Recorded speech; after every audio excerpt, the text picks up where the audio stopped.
Shalom teman-teman semuanya. Ini saya manggilnya apa ini? Abetsam Family gitu ya. Tadi saya dengar WL-nya siapa namanya Rema ya. Ngomongnya Abetsam Family. Oke, saya panggil teman-teman. Shalom Abetsam Family. Shalom, puji Tuhan. Saya melihat di sini teman-teman semuanya adalah orang-orang muda yang berbakat, orang-orang muda yang dipakai Tuhan luar biasa. Untuk itu saya bersyukur boleh berada di tengah-tengah teman-teman pada saat sore hari ini. Nama saya Vivi. Hari ini kita mau belajar bersama-sama firman Tuhan. Apa yang Tuhan mau sampaikan buat kita pada saat sore hari ini. Enggak cuma buat teman-teman Abetsam, tapi juga buat saya, buat teman-teman di rumah yang mendengarkan secara online juga. Oke, hari ini kita akan membahas sebuah tema yang diberikan kepada saya, yaitu the benefits of living in sin. Ya, jadi kalau kita tinggal di dalam dosa, itu kalau benefits kan sepertinya seakan-akan keuntungan gitu ya, satu hal yang baik. Tapi kita akan lihat bersama, kalau kita hidup di dalam dosa, kalau kita pilih untuk, oh ya, aku mau hidup dalam dosa, living in sin, apa yang akan terjadi dalam setiap hidup kita. Kita buka bersama Yohanes pasal 15 ayat 1 sampai 8 ya. Yohanes pasal 15 ayat 1 sampai 8. Sebuah perikop yang familiar buat teman-teman, mungkin sudah ratusan kali baca ya ayat ini. Yohanes 15 ayat 1 sampai 8. Ayat 1 saya baca, ayat 2 teman-teman, begitu seterusnya. Yohanes 15 ayat 1 sampai 8, ayat yang pertama. Akulah pokok anggur yang benar dan Bapakulah pengusahanya. Ayat 2, 1, 2, 3.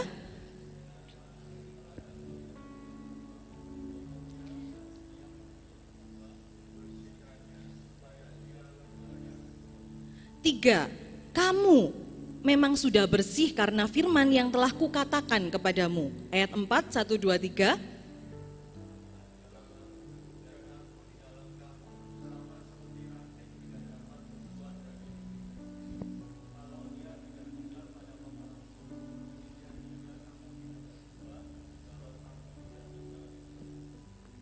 Ayat 5, akulah pokok anggur dan kamulah ranting-rantingnya. Barang siapa tinggal di dalam aku dan aku di dalam dia, ia berbuah banyak. Sebab di luar aku, kamu tidak dapat berbuat apa-apa. Ayat 6, 1, 2, 3.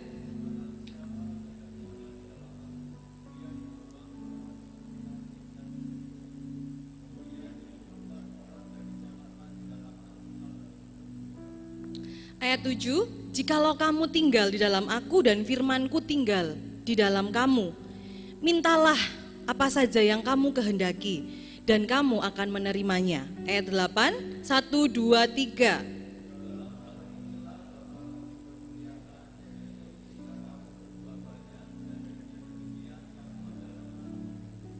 Amin. Ya, saudara, hari ini kita belajar dari Yohanes pasal 15. Pasal di mana Tuhan Yesus akan disalibkan. Jadi khotbah ini yaitu khotbah akhir-akhir hidupnya. Teman-teman, kalau ada orang yang mau meninggal, misalnya kakek kita, nenek kita gitu ya, mau meninggal, terus memberikan satu pesan, memberikan satu perintah, memberikan satu wejangan. Itu kira-kira hal yang penting atau hal yang biasa saja? Pasti hal yang penting. Tidak mungkin ya orang mau meninggal sudah kerasa, aduh ini sebentar lagi waktu saya habis misalnya. Terus itu ya nih ambil no cuciane, ojo lupa diangkat gitu ya, nggak mungkin. Atau ojo lupa ya matiin air di kamar mandi, nggak mungkin. Pasti hal-hal yang penting. Nanti kalau jadi besar, kalau sukses ingat sama orang tua dan sebagainya, jadi orang yang baik dan sebagainya. Kalau orang mau meninggal, kalau orang mau mati, pesan-pesan terakhir itu pasti pesan-pesan yang penting. Demikian juga Yohanes pasal 15. Nah, di sini kita mau lihat ada dua hal yang diperhadapkan Tuhan. Tinggal dalam Tuhan dan tidak tinggal dalam Tuhan.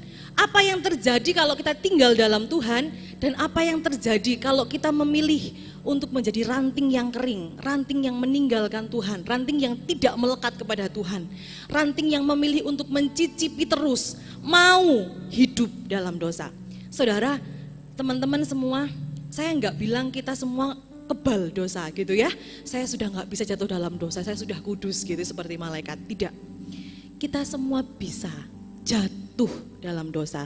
Tapi pilihan untuk hidup di dalam dosa, itu pilihan kita. Jatuh bisa, tapi untuk pilih hidup, itu keputusan pribadi kita. Nah, firman Tuhan di sini dikatakan, kamu sudah bersih karena firman, gitu kan? Firman Tuhan. Jadi Tuhan sedang ngomong, ada peristiwa yang dahulu kita seperti apa, sekarang kita seperti apa. Nah, kita lihat sama-sama ya. 1 Korintus 6 ayat 9 sampai 11 itu mengontraskan keadaan kita dahulu. Itu saudara dan saya. 1 Korintus 6 ayat 9 sampai 11. Atau tidak tahukah kamu bahwa orang-orang yang tidak adil tidak akan mendapat bagian dalam kerajaan Allah? Janganlah sesat, orang cabul, penyembah berhala, orang berzina, banci, orang pemburit, pencuri, orang kikir, pemabuk, pemfitnah, dan penipu. Dikatakan apa? Tidak akan mendapat bagian dalam kerajaan Allah. Ayat 11, dan beberapa orang di antara kamu demikianlah dahulu. Firman Tuhan katakan, demikianlah dahulu. Artinya apa? Sekarang berbeda. Harusnya saudara dan saya hari ini, ketika kita duduk di sini, itu enggak seperti itu. Harusnya berbeda. Karena firman Tuhan katakan itu dahulu. Dan di ayat 11b dikatakan apa? Tetapi kamu telah memberi dirimu disucikan. Kamu telah dikuduskan. Kamu telah dibenarkan dalam nama Yesus. Tuhan Yesus Kristus dan dalam roh Allah kita. Kenapa kita bisa berbeda dulu dan sekarang? Dahulu yang seharusnya kita nggak dapat bagian dari kerajaan Allah. Tapi firman Tuhan katakan hari ini kita berbeda karena kita memberi diri kita disucikan oleh darah Yesus. Tadi kita sudah nyanyikan bersama-sama teman-teman ya. Darahnya yang suci, Tuhan yang suci, Tuhan yang tanpa dosa, tanpa celah. Tidak ada satu pribadi pun yang tanpa celah di dunia ini. Tapi dia memilih untuk bercela, memilih untuk mati. Karena siapa? Karena saudara dan saya. Dia mati menanggung segala beban, segala dosa saudara dan saya. Bukan dosa Tuhan Yesus. Nah, itulah hari ini mengapa kita berada di sekarang di Abetsam, kita bisa memuji Tuhan, kita bisa menyembah Tuhan, kita bisa masuk kamar dikunci, ada orang kita bisa panggil Bapak, Tuhan thank you buat semua yang Tuhan kasih, thank you buat keluargaku, kita bisa panggil dia dengan dekat. Kenapa? Karena Yesus sudah berikan itu buat kita semua. Tuhan sudah lakukan itu buat saudara dan saya. Nah pertanyaannya, kalau hari ini kita masih suka, kita masih sering jatuh dalam dosa. Kalau kita hari ini masih cobalah cicip-cicip gitu ya. Mungkin sudah pelayanan, kita sudah bertumbuh rohaninya, kita sudah menjadi ketua komsel mungkin, kita sudah menjadi pembimbing rohani, kita sudah menjadi pendoa di gereja, kita menjadi WL singer yang hebat luar biasa, diberikan Tuhan talenta. Tapi coba dulu Tuhan, gak apa-apa lah separuh-separuh ya. Coba piercing, coba ditindih gitu ya. Coba pakai tato atau coba nge-vape gitu. Gak apa-apa, firman Tuhan gak ada, vape itu gak ada firman Tuhan. Ya, pakai baju yang begini, pakai make up yang begini, pakai tato yang begini mungkin dan lain sebagainya. Kita mau pilih mana? Mau hidup trendy atau mau hidup ilahi? Nah, apa akibat ya? Apa benefitsnya?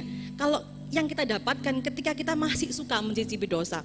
Jadi hal ini saya katakan tidak hanya orang yang sengaja, oh aku mau hidup dalam dosa. Tapi juga buat kita semua yang kadang-kadang gak sengaja. Tuhan katakan apa? Jangan khawatir ya, tetap aja kita khawatir. Dosa ya, Tuhan bilang jangan mengeluh, kita mengeluh, tetap aja dosa. Jadi firman Tuhan ini buat kita semua. Baik kita yang sengaja melakukan dosa, dan kadang-kadang kita nggak sengaja melakukan dosa. Ingat ya hal ini. Apa yang kita dapati ketika kita melakukan dosa? Yang pertama di ayat 4 dan 5 ya. Dosa itu akan membuat kita tidak berbuah. Saya bacakan ya. Ayat 4 dan 5 untuk kita semua. Tidak dapat berbuat apa-apa. Saudara, kalau kita pilih dosa, kalau kita mau cicip-cicip dosa, kalau kita mau jatuh dalam dosa, kita nggak bisa berbuah. Apa artinya? Yang pertama, kita akan berputar-putar dengan dosa yang lain. Ya, ingat saudara, ketika kita pilih untuk yes kepada satu dosa, itu akan bawa kita kepada dosa yang lain. Jadi jangan harap nggak apa-apa berhenti di sini, nggak apa Tuhan satu kali doang, nggak bisa. Ketika kita sekali aja bilang ya kepada dosa, dia akan terus mengikuti saudara, dia akan terus menarik saudara untuk melakukan dosa-dosa yang lain. Yang kedua, kita akan semakin jauh dari rencana Allah. Saudara ingat ya, Tuhan punya rencana yang baik buat hidup kita. Ada lagunya kan? Sungguh indah yang kau pikirkan tentangku. Indah, sungguh indah yang Tuhan pikirkan buat kita. Bangsa Israel punya tujuan yang indah yang Tuhan berikan ketika mereka harus ke Kanaan. Tapi karena mereka dosa mereka, karena keinginan daging mereka, mereka berputar-putar terus di dalam padang gurun, nggak sampai-sampai.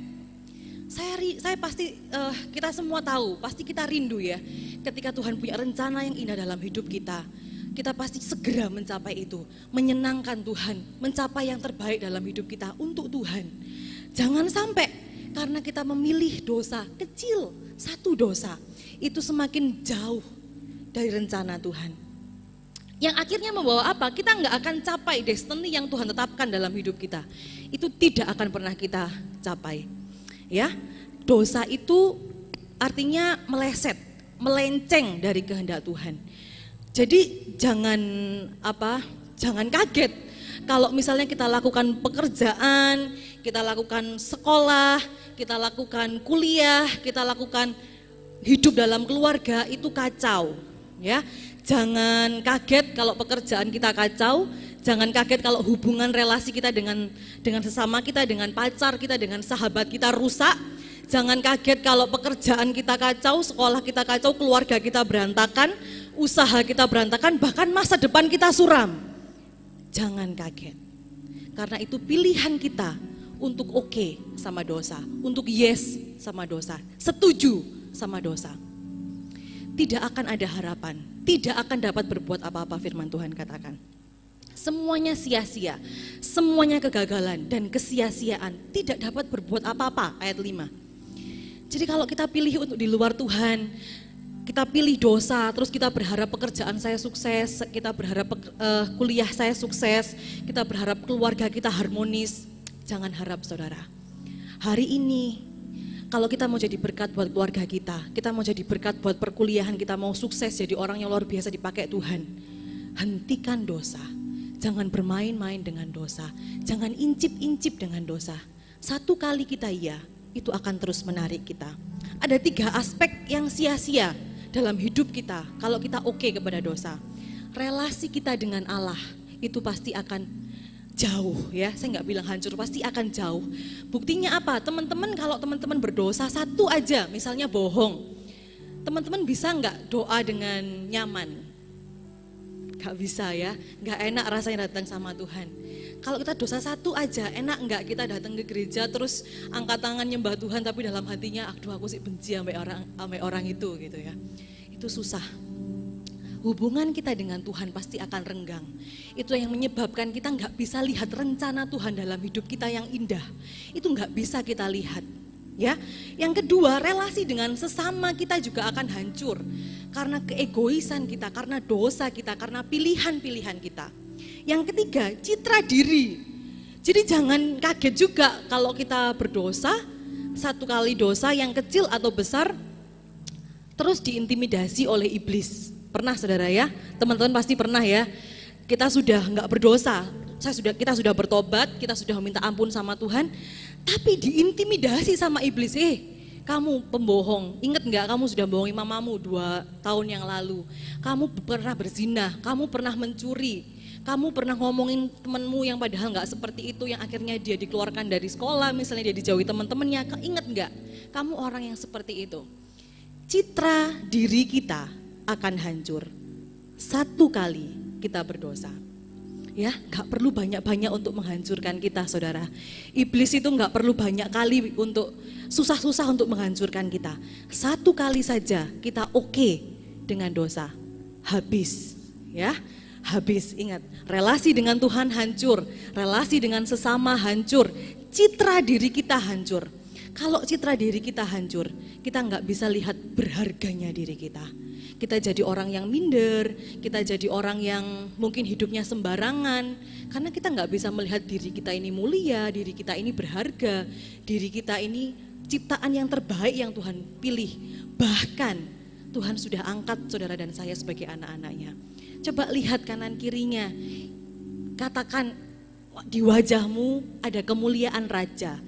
Di wajahmu ada kemuliaan raja. Lihat kanan kiri saudara, kanan kiri teman-teman itu semua anak raja, ya, semua anak raja yang berharga. Jangan hancurkan itu hanya dengan satu dosa. Nah, ketika kita berdosa, kita sedang mengizinkan iblis untuk semakin dekat dengan kita. Ya, jadi kalau kita berdosa, sekali kita ngomong oke untuk dosa, kecil besar, kita sedang mengizinkan, oke, aku mau berteman juga dengan iblis gitu ya. Jadi iblis mau deket-deket dengan kita, sekali kita ngomong ya kepada dosa. Ketika kita berdosa, kita sedang mengizinkan iblis untuk semakin dekat dengan kita. Padahal kita tahu siapa iblis. Yohanes 10 ayat 10 mengatakan, dia datang hanya untuk mencuri, membunuh, dan membinasakan. Dan kita mau dekat dengan itu. Kita nggak mau dekat dengan Tuhan nih. Tuhan yang pelihara kita, Tuhan yang sayangi kita, Tuhan yang lihat kita berharga. Tapi kita pilih dosa dan kita mengizinkan iblis untuk dekat dengan kita. Padahal kita tahu dia ini pembunuh, pencuri, dan pembinasa ulung. Ya saudara, memang nggak mudah untuk kita menolak untuk tidak berdosa, menolak dosa. Sulit buat kita untuk nggak berdosa ketika lingkungan kita memaksa kita seperti itu. Ketika mungkin keluarga kita adalah keluarga yang tidak baik menurut kita.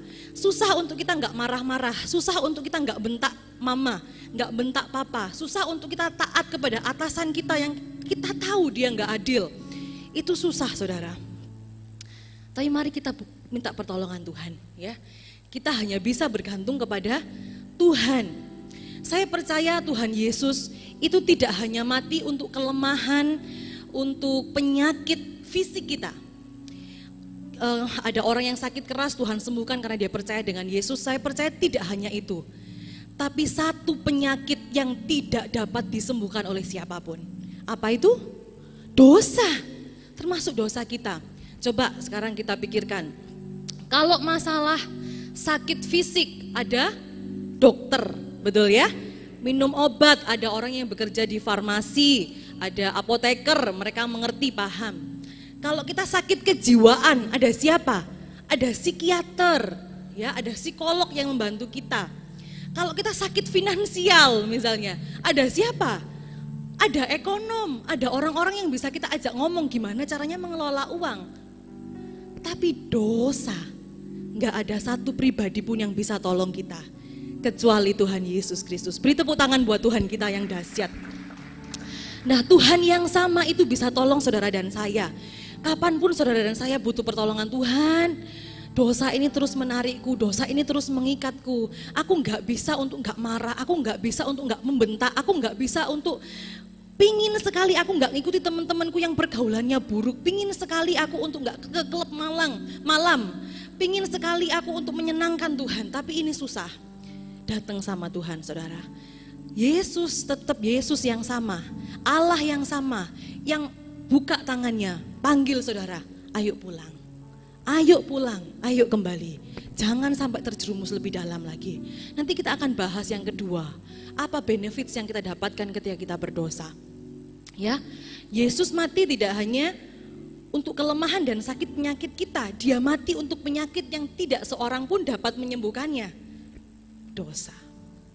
Nah, maka bagaimana saya bisa melawan keinginan untuk kembali kepada hidup yang lama?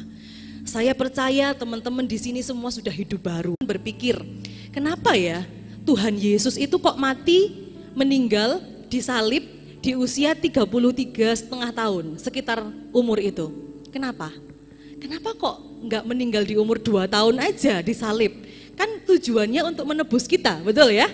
Tujuannya supaya kita selamat kan, darahnya tercurah, menyelamatkan kita, kita masuk surga, hidup dengan Tuhan, damai sejahtera terjadi, haleluya gitu ya. Kenapa kok harus umur 33,5 tahun Yesus harus mati. Ada yang pernah berpikir? Kira-kira kenapa? Karena Tuhan Yesus mau tunjukkan buat kita bagaimana cara hidup anak-anak raja, bagaimana cara hidup anak-anak Allah. Ya, Tuhan gak sekedar mati untuk menebus saudara dan saya untuk masuk surga, selesai, amin, haleluya, tidak. Tapi Tuhan mengembalikan gambar diri kita yang rusak. Tuhan mengembalikan citra diri kita yang rusak, berantakan, yang tidak segambar dengan Allah. Itu Tuhan kembalikan ketika dia mati di atas kayu salib. Maka hari ini, mari kita ikuti Yesus, cara hidupnya, cara hidup anak-anak Allah. Bukan hidup yang gampang, bukan hidup yang serampangan, bukan hidup yang murahan. Hidup murahan itu gimana? Hidup yang kayak dunia itu hidup murahan. Tapi kita mau hidup yang mahal, hidup surga, hidup yang kekal. Ingat identitas kita, saya anak Allah, saya berharga, saya mulia, saya nggak mau hidup murahan, saya mau hidup untuk Tuhan. Saya nggak mau hidup untuk dosa, saya nggak mau hidup untuk iblis, sang pembunuh. Tapi saya mau hidup untuk Kristus yang telah membangkitkan kita semua. Ya, datang dan melekat kepada Tuhan, bertobat. Saya mengutip ilustrasi dari Pastor Ishak, ya, dari buku judulnya Who Moves the Price Tag, ya, Who Moves the Price Tag. Jadi ceritanya ada seorang muda Amerika yang dia mengikuti akademi militer, ya, dia mengikuti militer dan akhirnya dia lulus dengan peringkat terbaik, jadi komandan terbaik, prajurit terbaik. Suatu ketika dia dipercayakan satu batalion, ya, satu prajurit, dan mereka pergi berperang. Ketika mereka pergi berperang, prajurit ini yang dipimpin oleh komandan terbaik ini disergap, yang menyebabkan satu prajurit, anak buahnya, prajuritnya itu tertembak, saudara. Jadi ketika prajurit tertembak, apa yang dilakukan? Dia sebagai komandan, oh saya mau tolong, saya mau balik, saya mau tolong. Tapi prajurit yang lain bilang, jangan, itu memang tugas kita, biar dia mati, satu. Daripada kita kehilangan komandan, daripada kita kehilangan pemimpin. Tapi tidak dengan komandan ini, dia pergi, dia kembali ke medan perang, dia gendong prajuritnya, temennya dia gendong, sampai ke teman-teman yang lain, prajurit-prajurit yang lain. Tapi ketika sampai, komandan ini mati, komandan ini yang meninggal dengan luka tembakan. Ya, tapi yang diselamatkan itu berhasil selamat. Ternyata seorang komandan yang menyelamatkan ini, yang mati ini, dia adalah anak tunggal. Ya, coba bayangkan perasaan keluarganya punya anak tunggal, mati di medan perang, padahal dia adalah komandan terbaik, begitu. Nah, singkat cerita pada waktu Natal mereka makan malam nih, dan akhirnya mereka keluarga ini mengundang seorang prajurit yang tadi diselamatkan sebagai ganti anaknya, gitu ya. Jadi anaknya mati digantikan dengan orang yang tadinya diselamatkan ini. Diundang jam 7 gitu ya, nggak datang, tapi dia datang jam 8 dengan keadaan yang tidak baik. Seperti apa? Dia datang dengan mabuk-mabukan, omongannya kasar, omongannya kotor. Ya saudara, apa yang dilakukan oleh orang tuanya? Mereka cuma ngelus dada gini ya. Terus mereka ngomong, anakku, anak terbaik, mati untuk orang seperti ini. Saya harap itu juga tidak terjadi dengan diri kita. Saya harap Yesus ketika lihat kita, Bapa lihat kita, Yesus gak salah untuk mati buat orang-orang Abetsam, anak-anak muda Abetsam yang terbaik, yang cinta Tuhan, yang bisa bilang enggak kepada dosa. Amin. Beri kemuliaan buat Tuhan kita yang dahsyat. Itu bukan kita, saya percaya itu bukan kita. Oke, puji Tuhan. Yang kedua saudara, dosa akan membawa kita kepada maut. Kenapa? Apa yang terjadi dalam diri kita kalau kita oke kepada dosa? Kalau tadi kita nggak akan berbuah, hidup kita gagal, hidup kita sia-sia. Yang kedua, dosa itu akan bawa kita kepada maut. Sebentar. Ini bukan berarti ketika teman-teman sudah terima Yesus, sudah lahir baru, teman-teman bisa masuk neraka, teman-teman bisa kehilangan keselamatan. Tidak, bukan seperti itu. Tapi kita akan lihat bahwa ayat 6 ini itu berbicara kepada siapa? Kepada orang yang sebetulnya nggak percaya. kepada orang yang berpura-pura seperti murid, orang yang pura-pura ikut Tuhan, orang yang pura-pura ikut Yesus padahal dia hanya penggemar Yesus, gitu ya. Jadi ini saya harap tidak ada di antara kita. Saya harap kita semua di sini sudah percaya Yesus, sudah terima Yesus. Tidak ada yang pura-pura menjadi murid, ya. Tidak berbuah sama dengan bukan murid di ayat 6. Seakan-akan dia adalah murid, tapi sebenarnya bukan orang yang percaya. Nah, tapi saya nggak bisa yakinkan, teman-teman juga pasti nggak bisa lihat dari teman-teman yang lain, ini mana ya yang betul-betul murid, ini mana ya yang nggak betul-betul murid, mana yang betul-betul percaya, mana yang nggak betul-betul percaya, kita nggak ada yang tahu. Sampai hari Tuhan datang, sampai kita dipanggil oleh Tuhan. Cilakanya, kita nggak tahu kapan kita dipanggil Tuhan, betul ya? Kita nggak tahu nanti sore kita pulang dipanggil, besok dipanggil, 10 tahun, 20 tahun dipanggil, kita nggak tahu. Makanya jangan sekali-kali bilang ya kepada dosa. Tetapi tiap-tiap orang dicobai oleh keinginannya sendiri karena ia diseret dan dipikat olehnya. Dan apabila keinginan itu telah dibuahi, ia melahirkan dosa. Dan apabila dosa itu sudah matang, ia melahirkan maut. Yakobus 1:14-15. Dosa melahirkan maut, itu jelas. Jadi kalau kita terus mau coba dosa, hidup dalam dosa, pilih dosa, semakin jauh dengan Tuhan, semakin jauh dengan Tuhan, apa yang menanti kita? Maut. Tapi itu untuk orang yang tidak betul-betul percaya, ya. Perbedaannya apa? Nah, kita lihat. Ada perbedaannya. Murid yang sejati dengan murid abal-abal, gitu ya. Murid yang tidak benar-benar murid. Kalau murid yang sejati itu seperti ke-11 rasul. Mereka pernah berdosa? Pernah, ya. Petrus pernah berdosa? Pernah, mereka berdosa.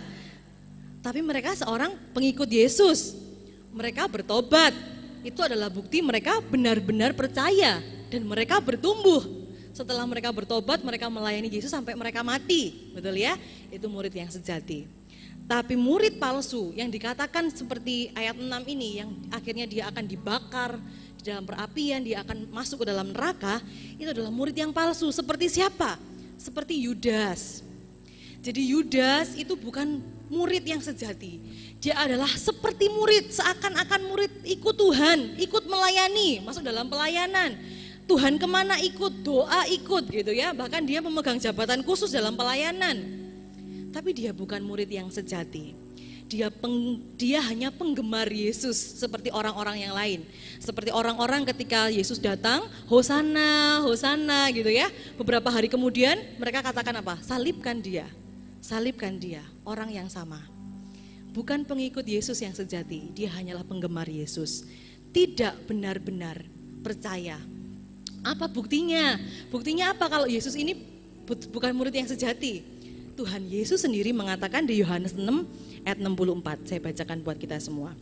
Tetapi di antaramu ada yang tidak percaya, ya.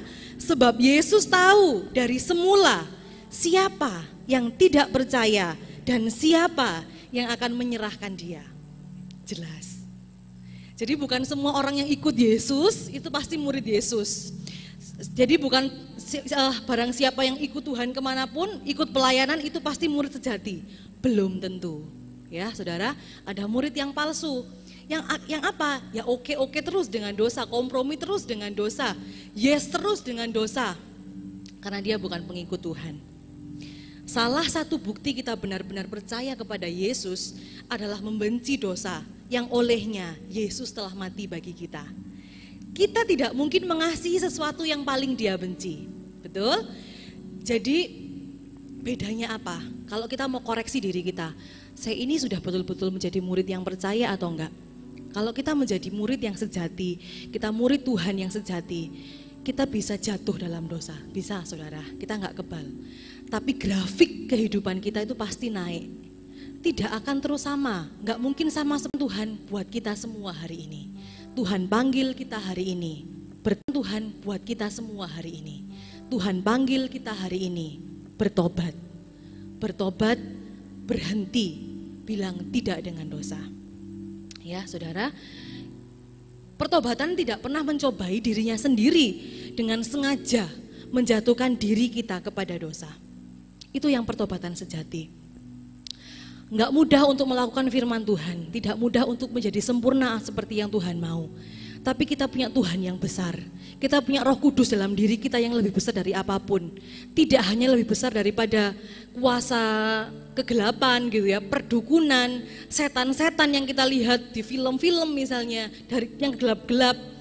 Tidak, Roh Kudus, kuasa dalam diri kita itu lebih besar, bahkan mengalahkan dosa yang saat ini menarik kita. Itu Roh Kudus. Kalau teman-teman merasa ditarik oleh dosa, merasa ingin jatuh ke dalam dosa, ingat Tuhan, datang kepada Tuhan, bertobat, minta pertolongan oleh Tuhan. Tuhan yang memampukan kita. Kita nggak bisa sendiri saudara, kita butuh Tuhan. Kita sembuh, kita dipulihkan, kita menang, kita diselamatkan, itu semua karena perbuatan Tuhan, semua pekerjaan Tuhan. Termasuk ketika kita bertahan dalam dunia ini, bertahan untuk nggak berdosa, kita butuh Tuhan. Setiap hari, setiap menit kita butuh Tuhan. Dan yakinkan diri kita, saya mau hidup mahal, saya nggak mau hidup murahan, saya mau hidup untuk Tuhan, saya nggak mau hidup untuk dosa. Wahyu 3 ayat 20 menutup renungan kita pada saat sore hari ini. Mari kita berdiri sama-sama. Kita baca sama-sama firman Tuhan ini. Wahyu 3 ayat 20. 1, 2, 3. Lihat, aku berdiri di muka pintu dan mengetok. Jikalau ada orang yang mendengar suaraku dan membukakan pintu, aku akan masuk mendapatkannya, dan aku makan bersama-sama dengan dia, dan ia bersama-sama dengan aku. Hari ini saudara, sore hari ini saudara, Tuhan berada di depan pintu hati teman-teman semua, ketok. Ada enggak yang bukakan Yesus masuk ke hati saudara, hati teman-teman, untuk boleh makan bersama-sama dengan teman-teman, untuk boleh peluk teman-teman, untuk boleh panggil teman-teman kembali, dikuatkan teman-teman untuk enggak jatuh kepada pelukan iblis, kepada jerat setan, kepada jerat iblis yang semakin mengikat kita. Buka hati teman-teman, biarkan Yesus masuk dan menguasai hati setiap kita. Mari pemain musik WL Singer, kita mau masuk dalam hadirat Tuhan. Kita lihat hati setiap kita. Kalau ada teman-teman yang masih sering melakukan satu dosa yang sama, atau teman-teman yang gak sanggup untuk menolak dosa yang mengikat kita, lingkungan kita memaksa kita untuk melakukan seperti itu, keluarga kita memaksa untuk kita berbuat jahat dan menyakiti hati Tuhan. Mari hari ini datang kepada Tuhan, lihat kasih-Nya. Tuhan buka tangannya hari demi hari, setiap hari, untuk memanggil teman-teman kembali, untuk menjadi serupa dengan Dia. Kami butuh Engkau Tuhan. Kami butuh Engkau Tuhan. I need you more than yesterday. I need you more than words can say. I need you more than ever before. I need you, Lord.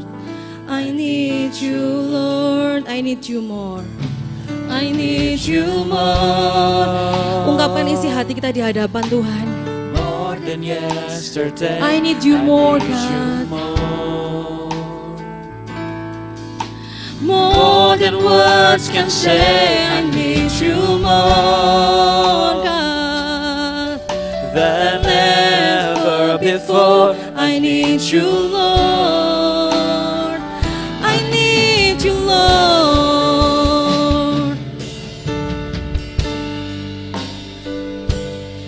Oh, more than words we say. I need you, Lord.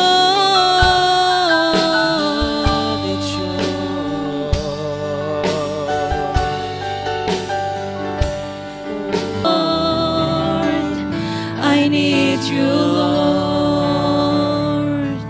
More than the air I breathe. Katakan dengan lembut More than the teman-teman. song I sing. Biar Tuhan yang kuatkan kita, Tuhan yang mampukan kita, sebab kita nggak mampu tanpa Dia yang dahsyat. more than anything. Lord, as time goes by, I'll be by your side. 'Cause I never want to go oh, back to my old life, I need you more. Pastor Ishak berdoa buat kita semua. more than yesterday. I need you more.